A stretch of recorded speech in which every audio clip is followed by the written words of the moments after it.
सारी संगत को राधा स्वामी जी। आज हम इस विषय पर बात करेंगे कि जब हम अपने सद्गुरु से बहुत कुछ मांगते हैं या मजबूरी में कुछ मांगते हैं या खुशी से कुछ मांगते हैं तो हमारी सद्गुरु कभी पूरी नहीं करते, या वो पूरी होने के लायक नहीं होती, या फिर हम गलत मांग रहे होते हैं। एक बार प्रश्न उत्तर की सभा में बाबा जी से पूछा गया कि बाबा जी एक बात बताओ, हम तो बड़ी ही मजबूरी में कुछ मांगते हैं आपसे, ऐसे भला किसी से कौन कुछ मांगता है। हम जब भी परेशान होते हैं, बहुत ज्यादा दुखी होते हैं, हमारे पास कोई दूसरा सहारा नहीं होता उस बात को पूरा करने के लिए, तब जाकर हम आपकी शरण में आते हैं और आपसे कुछ मांगते हैं, लेकिन आप फिर भी वो हमारी बात पूरी नहीं करते। ऐसा क्यों करते हो आप, या इसके पीछे क्या कारण है? तो बाबा जी ने कहा, पुत्र ऐसी कोई बात नहीं है, मैं आपको एक गुरु नानक की साखी के माध्यम से समझाता हूँ कि ऐसा क्यों होता है। कि एक बार गुरु नानक देव जी एक नगरी में आते हैं और उस नगरी में मर्दाना से कहते हैं कि मर्दाना जा वो पार तुझे एक झोंपड़ी दिख रही है ना, उस झोंपड़ी में जाके कह दे कि गुरु नानक जी आए हैं और आओ दर्शन पालो। मर्दाना ने कहा कि बाबा जी हमें खुद जाकर कहने की क्या जरूरत है, वो स्वयं आएंगे, उन्हें पता चलेगा। उन्होंने कहा नहीं, उस झोंपड़ी में रहने वाला सिख मेरी बड़ी आराधना करता है, मुझ पर बड़ा विश्वास करता है। मर्दाना जी चले गए और उससे कहने लगे कि भाई जी गुरु नानक देव जी आए हैं, चलो दर्शन पा लेते हैं।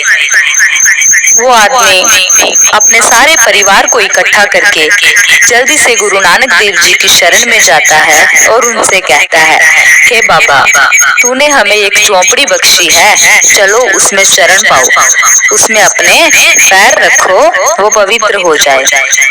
गुरु नानक देव जी और मर्दाना जी वहां चले जाते हैं, रात को वहीं रुकते हैं। नानक जी कहते हैं कि मर्दाने चल कीर्तन करते हैं, क्योंकि जिस घर में कीर्तन होता है ना, वो घर स्वर्ग बन जाता है, वैकुंठ धाम बन जाता है। और जिस घर में सुबह उठकर गुरुवाणी का पाठ होता है, अपने परमात्मा को याद किया जाता है ना, वो घर इतना पवित्र हो जाता है कि मानो वहाँ देवताओं का वास होता है। उस घर में रहने वाले हर सदस्य की सोच पवित्र हो जाती है और वो देवताओं के समान ही आचरण करने लगते हैं। कभी किसी को झूठ, धोखाधड़ी, फरेब का शिकार नहीं बनाते।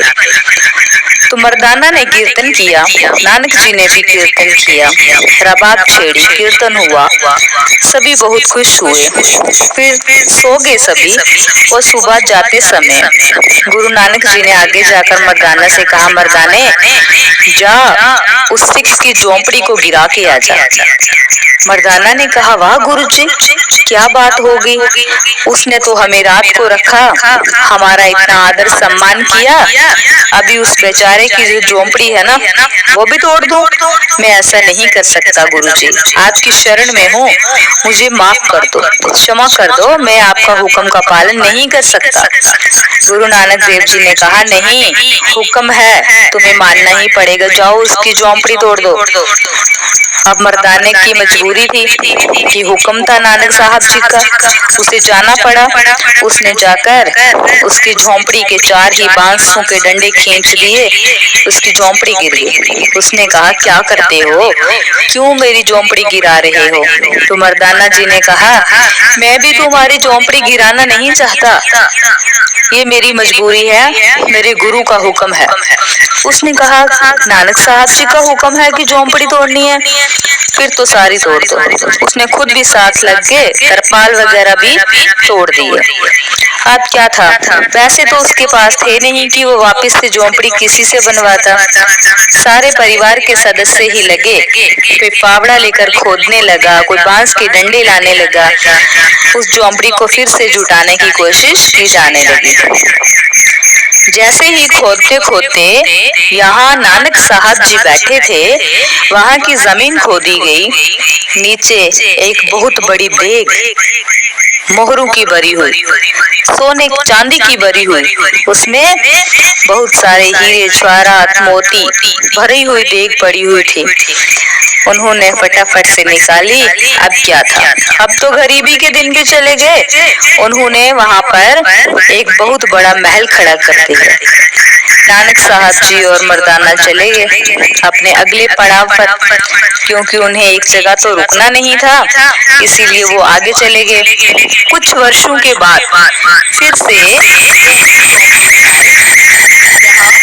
वो रहते थे गरीब परिवार। झोंपड़ी की जगह में बहुत बड़ा महल बना हुआ था। तब जाकर गुरु नानक जी ने मर्दाने से कहा, मर्दाने वो बाहर जो महल दिख रहा है ना, वहां जाकर कहो कि गुरु नानक साहब जी आए हैं। मर्दाने ने कहा, बाबा पिछली बार तो झोंपड़ी वाले की खैर थी, तुमने उसकी झोंपड़ी तोड़वा दी, अब की बार महल वाले की बारी है। नानक जी ने कहा, नहीं मर्दाने, ये वही झोंपड़ी वाला है जो आज महल वाला बना हुआ है, तुम जाकर उससे कह दो। मर्दाना जल्दी से जाते हैं और उस महल में सबको ये खबर करते हैं कि बाबा नानक जी आए हैं, दर्शन पालो। वही सब सिख पीर सरदार पीर अपने परिवार के समेत आते हैं और नानक जी के चरणों में गिर जाते हैं और कहते हैं, हे बाबा आपने ये महल बख्शा है, चलो शरण पाओ। आपने झोंपड़ी बख्शी थी, वहाँ भी आपने शरण पाए थे, आज आपने महल बख्शा है, चलो आज आपको वहीं रहना है। फिर मर्दाना जी और गुरु नानक देव जी वहाँ जाते हैं। सारा गांव उनके पीछे वहाँ पर आता है। फिर वहाँ कीर्तन होता है और वो जो सरदार जी थे वो उनके जोड़ों में खड़े होकर अरदास करते हैं और कहते हैं, शुक्राना तेरा नानक जी, आपका बहुत बहुत शुक्राना। आपने हमें ये महल बख्शे हैं, झोंपड़ी भी आपने ही बख्शी थी और महल भी आपने ही बख्शे थी। इसीलिए कहते हैं कि हर वक्त हमें उस परमात्मा का शुक्राना करना चाहिए। हमारे पास मोटरसाइकिल तो होती है, हम परमात्मा से मांगने चले जाते हैं मुफ्त गाड़ी, हम मोटरसाइकिल का शुक्राना नहीं करते कि शुक्र है मालिक तेरा हमारे पास मोटरसाइकिल है। हम कहते हैं नहीं, हमें गाड़ी चाहिए, हमें बंगला चाहिए, पहले जो हमारे पास है ना, हमें उसका शुक्राना करना चाहिए। और कभी जब हमारे कार्य में देर हो रही है तो हमें तब भी सब्र करना चाहिए, उस मालिक का शुक्राना करना चाहिए और सब्र से इंतजार करना चाहिए। अगर वो हमें कुछ नहीं ना दे रहा, इसका अर्थ ये है कि वो सही समय का इंतजार कर रहा है। अभी हमारा सही समय नहीं आया, हो सकता है हमारा समय वैसा आए जिसमें हमें उस चीज की और ज्यादा सख्त जरूरत हो, तभी वो मालिक हमारा हमें बख्श देगा। इसीलिए हमें हर वक्त उस मालिक का शुक्राना करना चाहिए, अपने सतगुरु का शुक्राना करना चाहिए, चाहे हमें वो दें या ना दें, क्योंकि हमारा जीवन बहुत कीमती है, ये सांसें बहुत कीमती हैं। हमें हर पल हर वक्त उस परमात्मा का ध्यान करना चाहिए, भजन सिमरन करना चाहिए। तो बाबा जी कहते हैं कि अब समझ में आया कि सतगुरु या हमारे परमात्मा